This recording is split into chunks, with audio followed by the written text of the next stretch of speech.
Et c'est cet ordre que le diable va donc imposer dans les pays. Il va les imposer son ordre. Et cette organisation est également sur le plan humain. Où nous allons voir un roi, il y a le roi, où il y a les présidents. Et les présidents seront entourés par les ministres. Et les ministres seront entourés par les gouverneurs. Et les gouverneurs seront entourés par les préfets. Et les préfets par les sous-préfets, les chefs de district. Et ainsi de suite. Et l'armée est également formée de la sorte.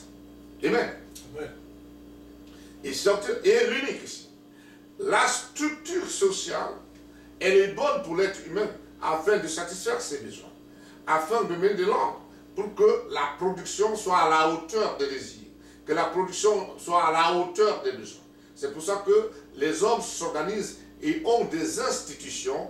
Elles peuvent être gouvernementales ou non gouvernementales, ou elles peuvent être les institutions privées pour qu'il y ait de la production qui soit suffisante pour la répartition pour les êtres humains. Et le diable donc oblige et donne les ordres aux hommes de suivre et de respecter cette hiérarchie que lui, il a établie.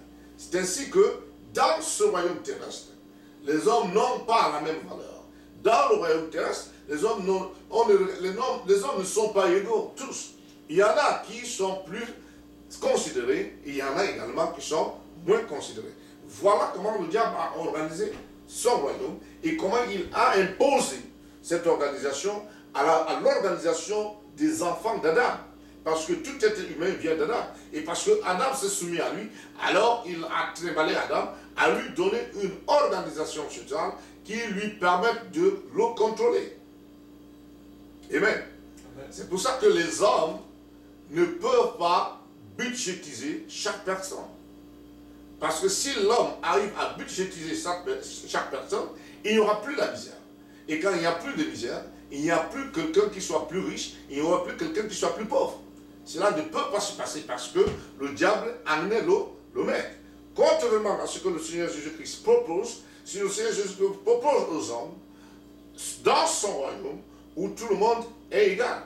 Les hommes sont égaux, les anges et les hommes sont égaux, nous tous, nous sommes les serviteurs de Dieu, et il n'y a pas de besoin. Car dans le royaume du Seigneur Jésus-Christ, tous les besoins sont satisfaits, tous les désirs sont satisfaits, toutes les motivations sont satisfaites, toutes les attentes sont satisfaites. Mais ici, dans le royaume de Satan, il n'en est pas question. On parle même que les besoins sont plus nombreux que les biens. Et on trouve qu'il y a plus de richesses accumulées par un petit nombre, alors qu'un grand nombre croupit et roule et marche et laboure la misère. Toute leur vie. Et les enfants de leurs enfants auront le même sort. Non. Voilà cette situation, cette organisation terrestre est une photocopie du royaume de Satan. Amen. Amen. C'est de ce royaume que Satan propose, dont parle Satan. Et c'est cette organisation que Satan propose au Seigneur Jésus-Christ quand il l'a amené, il l'a élevé.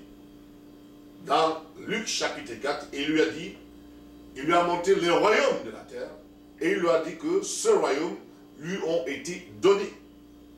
Cette organisation de l'ONU est une organisation imposée par les forces du mal.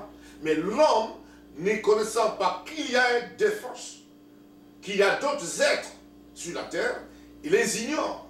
Et plus l'homme les ignore, davantage ils ont une influence énorme et illimitée sur l'homme. Parce que l'homme les ignore. Il y a des guerres. L'homme ne se pose jamais de questions, mais pourquoi des guerres intermittentes? Plus l'homme et l'ONU se rassemblent, plus les hommes, les pays les plus riches se rassemblent pour amener des solutions dans les sociétés humaines, plus il y a des problèmes. Et les problèmes se multiplient. Et des conclusions de leur sommet ne sont que les conclusions des débuts de guerre. Et ceux qui font des recherches, plus on cherche à satisfaire les besoins de l'homme, davantage on parle de sécurité, et davantage on cherche les moyens de sécurité, c'est-à-dire des armes, et aussitôt qu'on trouve une arme, on doit l'utiliser. La bombe atomique a été utilisée ainsi, parce qu'il fallait trouver la sécurité d'un certain pays, et en l'utilisant, alors la conséquence c'est quoi? Des millions d'êtres humains meurent.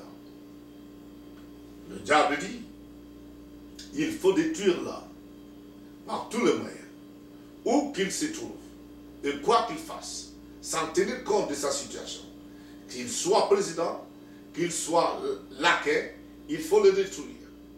Après l'avoir utilisé, il faut carrément l'éliminer.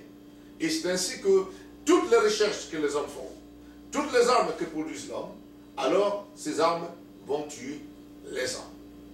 Et pourtant, ces armes sont pour la sécurité de l'homme, mais le malheur et le triste constat, c'est que ces armes vont tuer l'homme. Et en tuant l'homme, alors le but de Satan est atteint et ses aspirations sont aussi satisfaites.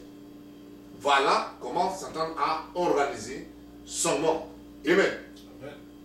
C'est pour cette raison que Paul nous dit qu'on n'a pas à lutter contre l'âme.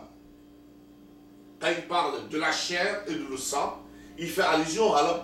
On n'a pas à lutter. Le croyant, le disciple accompli, ou le disciple qui rentre dans le disciple accompli, n'a pas à lutter contre l'homme. Il lutte contre celui qui gère l'homme. Il lutte contre celui qui dirige l'homme, que l'homme ne voit pas. Et celui qui dirige l'homme, celui-là, c'est une force. C'est un esprit mauvais. C'est un démon. Mais l'homme ne le voit pas. L'homme pense que ce qu'il fait, c'est lui-même qui le fait. Non. Le résultat est également évident que le résultat de l'homme est toujours mauvais. Maintenant, pour maîtriser l'homme, pour qu'il suive Satan, quelle stratégie les esprits mauvais adoptent-ils? La stratégie est la plus simple, la plus efficace est la suivante. Premièrement, il faut posséder l'homme, c'est-à-dire prendre la chair de l'homme. En possédant l'homme, l'esprit mauvais a la possibilité de contacter d'autres hommes, donc de les influencer directement. Mais quand il ne possède pas l'homme, il peut influencer l'homme, mais de manière moins efficace que quand il possède l'homme. Maintenant, l'homme qui est possédé d'esprit mauvais, nous pouvons le savoir en regardant ce que cet homme fait. Puisque l'intention, le but de l'esprit mauvais, c'est de soumettre l'homme à la loi de Lucifer. Alors, quelle est donc la loi de Lucifer? La loi de Lucifer est le contraire de la loi de Dieu. Parce que c'est une contre-culture. Lucifer s'est rebellé contre la loi de Dieu qui est la culture de Dieu. Le bien, la vertu. Et lui, il est venu avec la contre-culture. C'est-à-dire le mal. Quand Dieu dit, tu ne tueras point, lui, il dit, tu tueras. Quand Dieu dit, tu ne commettras point d'adultère, lui, il dit, tu commettras l'adultère. Quand Dieu dit, tu respecteras l'homme blanc, l'homme qui a des cheveux blancs, lui, il dit, tu ne respecteras pas l'homme qui a des cheveux blancs. Quand Dieu dit, tu aimeras ton prochain comme toi-même, de tout ton cœur, de toute ta force, toute ta pensée, il lui dit, tu haïras ton prochain comme toi-même. Donc voilà, c'est le contraire de la loi de Dieu. Et nous savons que ces forces, ces esprits mauvais influencent l'homme. Parce que le résultat de l'homme, c'est exactement les valeurs de Satan qui fait promouvoir. L'homme fait promouvoir les valeurs de Satan. C'est pour cette raison qu'il lui est difficile de se soumettre à la loi de Dieu. Parce qu'il est déjà à la loi, qui est soumis à la loi de Satan, par des forces qu'il entraîne. Parce que chaque action mauvaise est menée par un esprit mauvais. C'est pour cette raison que celui qui commet l'adultère, il est dirigé par un esprit d'adultère.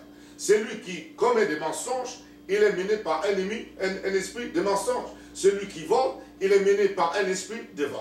Celui qui tue, il est mené par un esprit de tuerie. Celui qui hait, il est mené par un esprit de haine. Donc l'homme en lui-même, il peut rassembler le maximum d'esprits mauvais. C'est pour cette raison que le Seigneur Jésus-Christ, quand il entrait dans les synagogues, il prêchait l'évangile. Quand on lui apportait les malades, prenons l'exemple que quelqu'un qui est sourd et muet, l'homme pense que cet homme ne peut pas entendre et ne peut pas parler. Mais sans savoir pourquoi. L'homme pense qu'il est malade. Peut-être c'est un dysfonctionnement de son organisme. C'est un dysfonctionnement, peut-être c'est une malédiction qui a causé un problème dans sa chair. Et ceci a pu bloquer tout ce qui pouvait donner l'ouïe, tout ce qui pouvait lui permettre d'entendre ou bien de parler. Mais le Seigneur Jésus-Christ ne voit pas les choses de cette façon. Le Seigneur, pour guérir, il chassait plutôt les esprits de surdité. Il dit esprit de surdité. Ça, donc ici, le Seigneur